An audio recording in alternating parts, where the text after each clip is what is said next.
E aí galera, beleza? Eu tô trazendo mais um vídeo pra vocês, ó. Galera, eu estou falando aqui baixo porque já é muito tarde. Meus pais estão dormindo.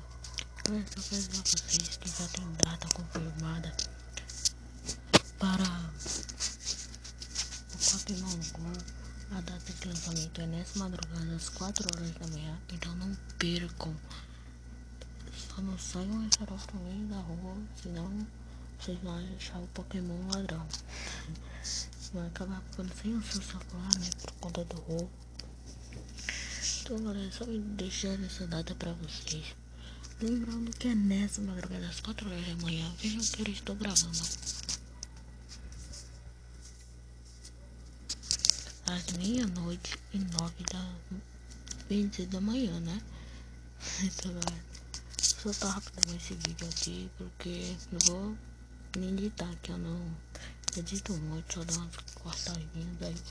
Eu não vou editar pra ser muito mais rápido pra vocês. Então galera, deixa o like, não se esquece de se inscrever. Tem várias pessoas que entram no Pokémon GO e fica travada uma parte. Quebrar, que eu acho um detalhezinho tal e tal. E do nada sai. É por conta que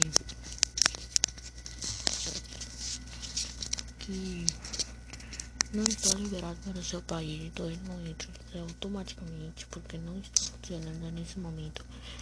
Eu vi aí nas páginas que o servidor do Pokémon GO do Brasil estava aberto, mas tentava entrar, mas não entrava, só sei que estava na lista.